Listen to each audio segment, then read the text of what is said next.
Well, that is the question right there. Good evening from Manila, Beverly. Does he have a shot? Well, so many factors going into answering that question. If you believe previous surveys and what political commentators here are saying, there is a slim chance. And here are the reasons.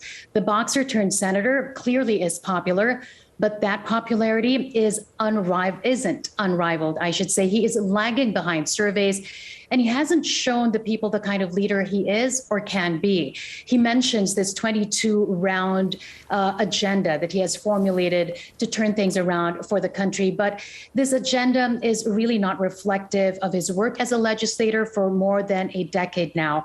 He has passed a handful of laws in his political career, but is still known more here in the country as a boxer rather than a public servant. He does, however, Beverly, have his narrative going for him. See, in a country where majority of the population live below the poverty line, Senator Pacquiao knows what that is like. So there is that connection right there. You're talking about a man who single-handedly, with literally blood, sweat, and tears, hoisted himself out of poverty to become a world boxing champion in 8 different divisions, and then eventually a congressman, and after that, a senator of the Republic. So the story, Beverly, of beating the odds stacked up against him for most of his early life absolutely appeals to the masses who share the aspirations he once had. But you have to remember, Beverly, we're only talking about days here since his declaration to run for president. A lot of things can still change. Those survey numbers, those can still shift. What is clear, though, is that at this point, his declaration may just divide the Mindanao vote between him and President Rodrigo Duterte. I talked to a political analyst this afternoon, and he believes Senator Pacquiao needs to concentrate first on the Mindanao vote to have a chance. I'm not even talking about winning here, just a chance at winning the 2022 presidential race. Professor Tony Lavina said, if he were Senator Pacquiao, what he would do for the first 2 to 3 months of campaigning is to consolidate the Mindanao vote, focus on the Mindanao vote. Right now, that is Duterte territory. He has to convince his fellow Mindanaoans that he is the better Mindanaoan. As you pointed out a while ago, both Pacquiao and the president come from the ruling PDP Laban party. Both hail from Mindanao.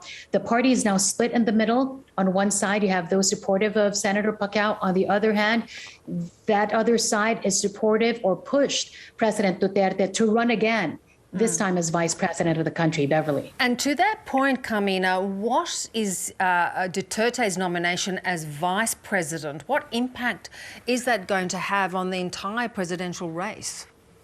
Well, things are up in the air as we speak, Beverly. There are those who say that this is just a smokescreen, that eventually he's going to give way to his daughter, Davao City Mayor Sara Duterte. Although a couple of days back, the mayor, Sara Duterte Carpio, already said she's not interested in running for the president, only because they had an agreement between father and daughter that only one Duterte should run for a national post.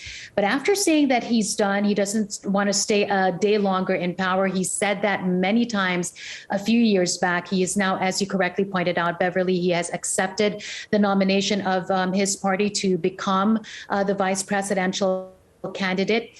He now says that this is because he has unfinished business, that he can continue what he started as president, this time as vice president. I should tell you about our Constitution, Beverly. There is nothing in our Constitution that explicitly prohibits him from running, but experts have have spoken up. You have constitutionalists who have already said that this goes against the very spirit of our Constitution. Now to the question, will it work? That remains to be seen. I can tell you, though, Beverly, that he doesn't enjoy the same support as he did when he ran for president. There is pushback, not just from the citizens who have been very critical of his administration, but also from his base, also from within his party. And that's why there is a split now within the ruling PDP Laban party, Beverly. Yeah. And Karmina, so, you know, it is early days, as you point out, but if you've got him kind of dividing the votes, who could be the likely contender? Who could emerge as a possible, challenger to the Duterte legacy, if not Duterte himself? Well, right now there is talk of having a united opposition. A lot of people are hoping that it's going to be Vice President Leni Robredo who is going to be the united opposition standard bearer.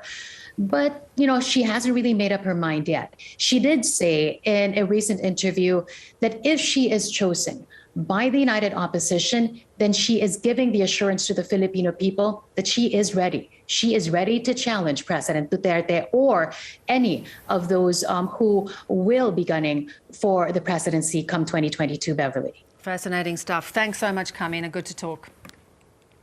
Thanks. Take care.